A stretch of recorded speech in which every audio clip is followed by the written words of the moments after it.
This story was about Max. At the time, he was living in a group home. One day, he became overwhelmed and lost control. His past was filled with pain, and that pain came out as aggression. Breaking things became his way of showing what he couldn't say. Call Bryan. I know how mad you are. I can tell how mad you are. If he's breaking the window, I want to match his intensity. Not everyone is ready to do this, but I've been doing this a long time. So I said, go ahead, break the window. No one had ever matched Max's intensity before. So after I said, go ahead and break the window, after staring at me in shock, he took off out of the back door. Max says, stop following me, and then goes back into the house. I followed right behind him. I said, I know how mad you are. I know how upset you are.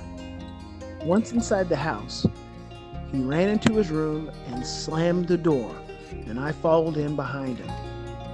I walked in behind him and closed the door. He was standing across the room, and I was sure he was going to throw something as he picked up a bottle of hand sanitizer. So I picked up the pillow. Let me out. I can't, buddy. Let me out. I can't, buddy. It's too scary out there. And out there, I can't keep you safe. In here, I can keep you safe. I'm so sorry. No adult has ever been able to keep you safe. I'm so sorry that no one has made you feel okay. I'm so sorry that you've just been passed from facility to facility and you've been hurt and now you're mad. It makes me mad that you've never been able to feel safe.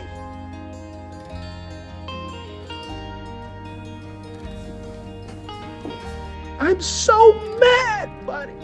And I'm so sorry. I want you to be able to feel safe. Somewhere during the episode, I had gotten a tiny scratch on my arm and blood started to flow down my arm. Max sat next to me, picked up the bottle of hand sanitizer, and handed it to me to help with the blood. He sat beside me for a little bit. We just talked, and he had completely calmed down. That ended up being his last major outburst. He went from a scary 13-year-old to acting like a 5-year-old, which emotionally he really was.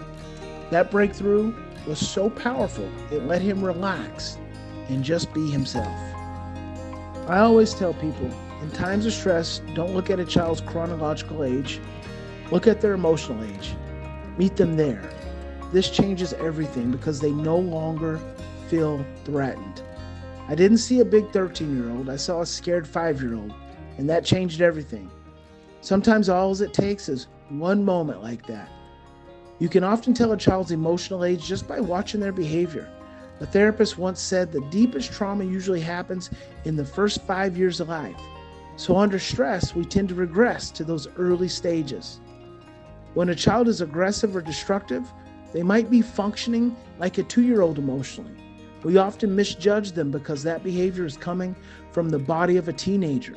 But if you separate the behavior from the age and ask, what age does this behavior belong to? You'll see where they truly are.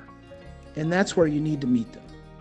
Now, if this story resonated with you, share it with someone who might also need help with their child. And if you'd like to learn more about my love-based methodology, you can download a copy of my free best-selling parenting book, From Fear to Love, at feartolove.com. Remember, every moment of stress is an invitation for love and an invitation for healing. It starts with you.